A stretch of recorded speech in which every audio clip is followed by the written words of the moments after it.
नमस्कार बंधुरा बांगाली सेरा हेसेले सबाइके स्वागत।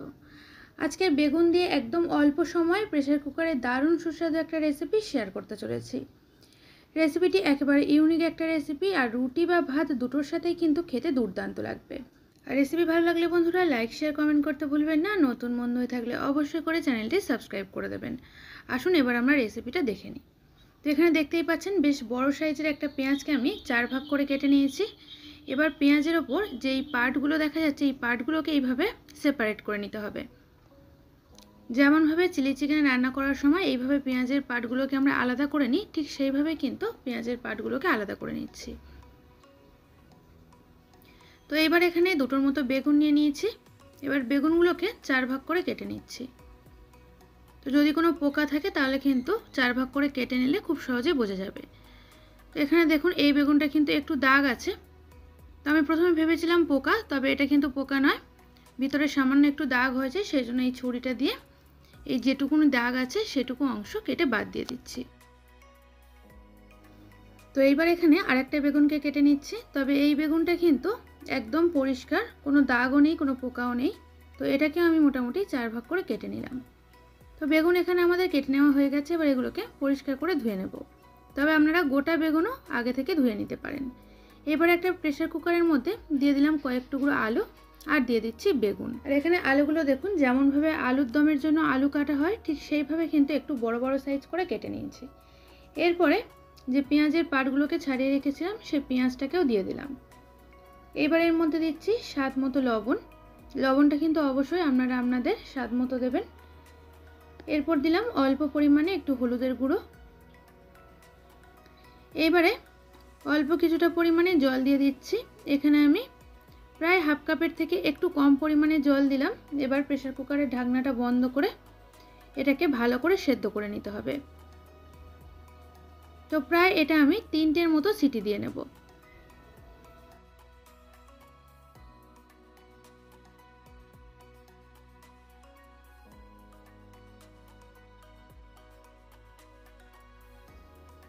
তো 3টে সিটি হয়ে যাওয়ার পর ভাপটা একটু বসিয়ে নিয়ে তারপর এখানে আমি ঢাকনাটা খুললাম।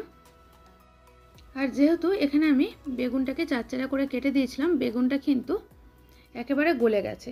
তো বেগুনটা একদম এই রকম কিন্তু ঘেঁটে যাবে। তো এক্ষেত্রে আপনারা মনে করলে বেগুনের খোসাটা কিন্তু একটা পিলার দিয়ে ছাড়িয়ে নিতে পারেন। তো এইবারে একটা কড়াই বসিয়ে কড়াইতে দিয়ে দিচ্ছি 2 টেবিল চামচ পরিমাণে সাদা তেল। আপনারা চাইলে কিন্তু এটা সরষের তেল দিয়েও করতে পারেন। এবার তেলের মধ্যে কয়েকটা ফোড়ন দিচ্ছি।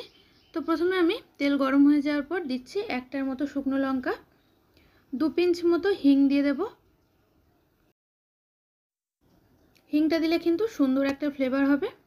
আর এরপর দিচ্ছি হাফ চা চামচের থেকে একটু কম পরিমাণে গোটা জিরে আর দেব অল্প পরিমাণে গোটা মৌরি। মৌরিটা কিন্তু অবশ্যই এই রান্নায় ব্যবহার করবেন, এতে করে কিন্তু ফ্লেভারটা আরও বেশি ভালো লাগবে। তো গ্যাসের ফ্লেম একদম লো করে রেখে ভালো করে মশলাটাকে ভেজে নিচ্ছি।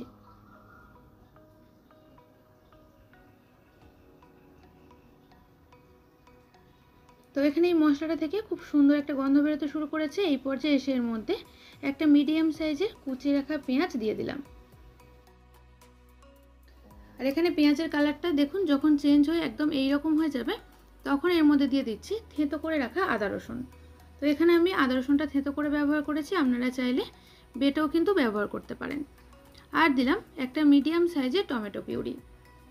এবারে খুব ভালো করে টমেটো আর আদা রসুনটাকে কষিয়ে নিচ্ছি, তা না তো কিন্তু একটা কাঁচা গন্ধ থেকে যাবে আর খেতে ভালো লাগবে না। তো টমেটো আদা রসুনটাকে কিছুক্ষণ কষিয়ে নেওয়ার পর এর মধ্যে দিয়ে দিলাম অল্প পরিমাণে লাল লঙ্কার গুঁড়ো, 1 চা চামচের থেকে একটু কম পরিমাণে কাশ্মীরি লাল লঙ্কার গুঁড়ো, আর দিলাম হাফ চা চামচ পরিমাণে ধনের গুঁড়ো আর হাফ চা চামচ পরিমাণে হলুদের গুঁড়ো। আর কোনো মশলা কিন্তু এখানে আমি ব্যবহার করব না। অল্প একটু জল দিয়ে দিলাম, দিয়ে খুব ভালো করে এবার আমরা মশলাটাকে কষিয়ে নিচ্ছি। আর এখানে আমি কিন্তু কাশ্মীরি লঙ্কার গুঁড়োটা কালারের জন্যই ব্যবহার করেছি, এতে করে কিন্তু টেস্টের কোনো রকম পার্থক্য হয় না। তো সেজন্য আপনারা চাইলে কিন্তু এটা নাও দিতে পারেন। তো এখানে দেখুন মশলাটা বেশ ভালো মতো করে কষিয়ে নিয়েছি। আর এইবার এর মধ্যে সেদ্ধ করে রাখা আলু আর বেগুনটাকে দিয়ে দেব।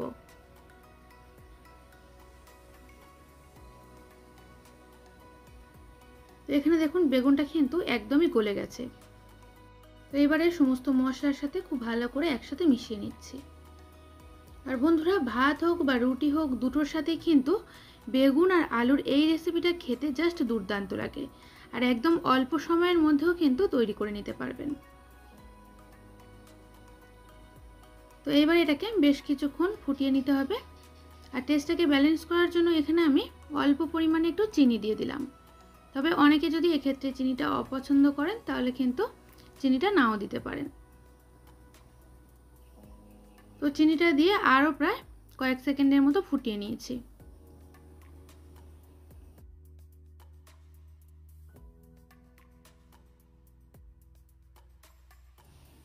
আর এখানে আমাদের রান্নাটা কিন্তু একেবারে তৈরি।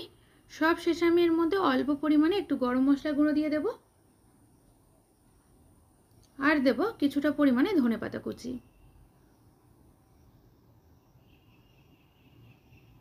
তো এতে করে দারুণ সুন্দর একটা ফ্লেভার আসবে। তো এবারে অপর দিকে গ্যাসের ফ্লেমটাকে বন্ধ করে দিয়ে ভালো করে নেড়েচেড়ে মিশিয়ে নিচ্ছি। আর বন্ধুরা, বেগুনের এই রেসিপিটা আপনারা একবার যদি বাড়িতে বানান তাহলে কিন্তু বারবার বানাবেন। আর এটা খেতে এতটাই টেস্টি হয় যে একবার যদি এটা বাড়ির লোককে বানিয়ে খাওয়ান তাহলে কিন্তু তারা এটা আপনাকে আবারও ফের বানাতে বলবে। এইবারে এটাকে আমি পরিবেশন করে দেব। আর আমার আজকের এই রেসিপি আপনাদের কেমন লাগলো অবশ্যই করে জানাবেন। যদি ভালো লেগে থাকে তাহলে কিন্তু একটা লাইক আর শেয়ার করতে ভুলবেন না। আর আমার থেকে নিত্য নতুন রেসিপি পেতে চ্যানেলটি সাবস্ক্রাইব করে পাশে থাকা বেল আইকনটি প্রেস করে দেবেন। তাহলে আমি যখনই আমার চ্যানেলে কোনো নতুন ভিডিও ছাড়বো তার আপডেট আপনাদের কাছে খুব সহজেই পৌঁছে যাবে। আজ তাহলে এই পর্যন্ত, আবারও দেখা হচ্ছে নতুন কোনো রেসিপির সাথে। সবাই ভালো থাকবেন, সুস্থ থাকবেন। ধন্যবাদ।